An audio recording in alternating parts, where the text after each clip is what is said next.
God willing, post-record the Shabbos Tanya portion for Shabbos Lech Lecha, Tafshin Ches. Very interesting day. A lot of the Bachram are heading back. New Bachram, it's their year now. Old friends that are leaving. Always interesting thing. It was wonderful Shabbos.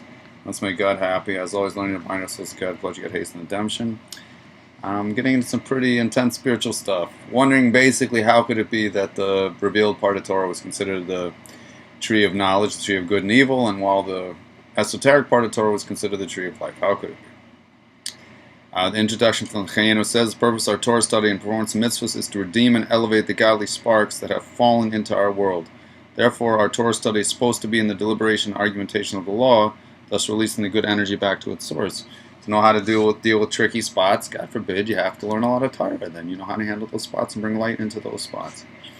Alright. Starting at Vehine Kisha Malchus Vitzilis and Slavish with Klippus Noga. When Malchus Vitzilis goes down into Klippus Noga, this really holy thing descending into a not so great place, the Parva Klippa, the white Klippa, the Varanitzisu Shanaflu Bechet Adam Arishon, to refine the sparks that fell when Adam the first man sinned. Vagama Rapakmi Tutsi Shanaflu Beshvir Zakalim, and also 288 sparks that fell when the vessels broke. Which is the world above Atzilus is the world of Tohu, and there the lights overwhelmed the vessels, and then the vessels didn't, they were all purely what they were. They didn't really make room for the other guy. The light was a composite light. It broke the vessels. Azegama Malchus Atzilus Nikra Shem Eitz Hadas V'Tov, and then even Malchus Atzilus can be called the tree of knowledge of good and evil. The Gabi Ziranpin in regards to the emotional part of Atzilus. Shano Yored Sham, because that doesn't come down. The emotional part of Atzilus stays pure and true right where it is, and the Malchus part is the part that comes down. Shano Yored Sham Nikra Eitz Chaim, that's called the tree of life, because it doesn't come down. Meaning Slavshus with Malchus Beklippus Noga, who sowed Gullus Shechina. And this idea of the really holy Malchus of Atzilus getting into Klippus Noga is the secret of the exile of the Shechina. The Shechina is in this kind of yucky place there to pull the sparks up. Asher Shalat Adam Ba'adam, in such a place where man rules over man to his detriment. Could be even a thought that in certain worlds evil rules more than good. It's hard for me to imagine that. God's always present and his good is always present, and that's the main thing, but there could be such a thought. And this,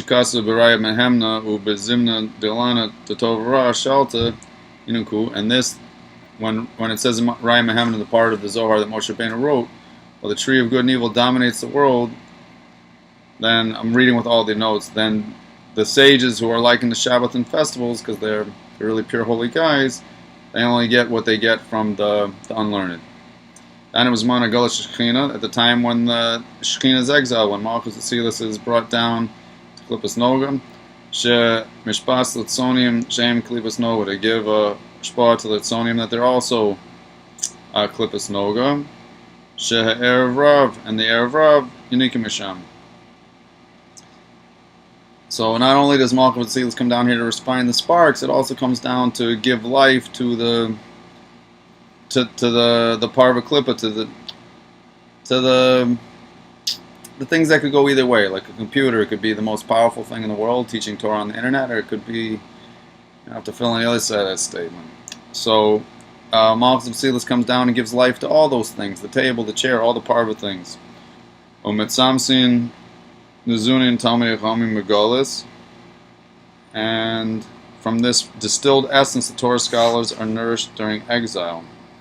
As Ikar Avodas Adam ve'Ikar Esak Torah Mitzvahs Hu Levar Nitzvus Kinod Marizal, and the main thing of Torah scholars now is to refine those sparks, to pull all the holiness, to reveal the holiness and physicality, to elevate the physical sparks that enliven physicality, the holy sparks, back to their source. To disencumber and elevate the sparks. That's why we learn a lot of halacha and understand exactly how to handle different situations to send the sparks back up. This of a heter, tumul tahara, pure and impure, etc., etc. Avar hamutar, to refine what's pure. Vatar ma'asir v'tamei, to know exactly what's what. Al yidei inu people halacha b'hakma b'inu v'das. When you know the law very clearly, you know what you can do, what you can't do, how to elevate what can be elevated, make kiddush on wine, for example, and how to stay away from what can't be elevated, like pork, for example. Well, could sell it to a non-Jew lahavdil. That the Torah stems from wisdom. Hakma daika is beriru, and Hakma extracts things.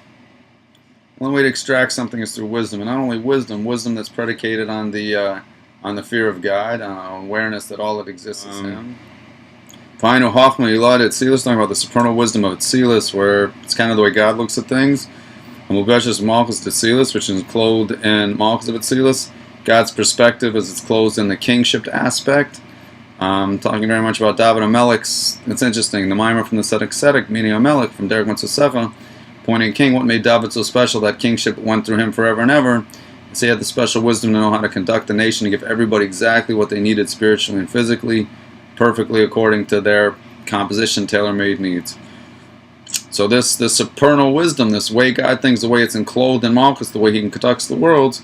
So Torah Shabbat, that's the secret of the oral Torah. So Rabbi Yisod Barta, from the secret of the father is found in the daughter. Beshus Malchus Yitzira, which goes all the way down into the Malchus of Yitzira, 2 worlds down. So the Mishnayos, Brises, where you're dealing with Mishnah and Brisa, Mulbeshus with Klipas Noga, that deal with earthly things. So you're dealing with Klipas Noga. So you got Olim Yitzira, that has to do with Olim Yitzira. We learned earlier that Talmud is Bria, and Mishnah is Yitzira, and Chumash is Tzia. So the Mishnah tends to deal with the law and this type of people, and which sparks can be elevated, which ones have to be stayed away from. So this idea of the supernal wisdom going into Malchus with Silas, the way she comes all the way down into Yitzira already. Sham Maskil Behinas Adas, because this is where Das, it's 2 versions, Adas Rashi Benoga. This is where it starts the knowledge of the parvaklip, of the neutral stuff, anything that can be used for good or for, God forbid, the opposite. Read the note, for there begins the knowledge of good and evil. You could say there begins the evil inherent in Noga. So even though in Bria there's supposedly, God forbid, a little evil, or it's mixed in, but it's still overwhelmed by the tremendous good. The Talmud's mostly intellectual. There's not really too much room for anything not too great up there. By the time you get into the emotions, then that's in Yitzira, that could be a little more exciting. There's Achar, another way of saying it. A Brisa Meshach Klivas Noga, the Brisa that deal with our world, the part of things in our world, how to elevate them or stay away, Shekinah Olam Etziyah, which have to do with all the way down in the lowest world, our world, Shisham Achilu Kines Arash Vanoga. This is where the Ra really gets started. Benonim Arizal, like it's known from the Arizal. And that finishes today's Tanya. So the idea of God coming down into our world is to find the sparks and learning about these tricky situations that Shimon's claiming from Levi, and everything's open and good. I mean, learning Torah is good, everyone knows that. But when there's tricky situations, you have to know how to maneuver around them or through them. Torah turns on the light and shows you how to handle those spots, and which things can be elevated. When do you make a bracha? When do you stay away? How do you elevate a cow? You have to fill in. You could have a kosher steak, but I have to know the laws of kosher slaughtering. You have to know when to make the bracha. You have to know how to salt the meat. And so many details. And the idea that the Torah would come down and get involved with these physical things, blood and cows and shepherding, it's also the sparks can be elevated back to their source, and I'm going to add so they can go higher than they were originally, be ultimately revealed. And main thing is we should have Mashiach now with the Rebbe revealed.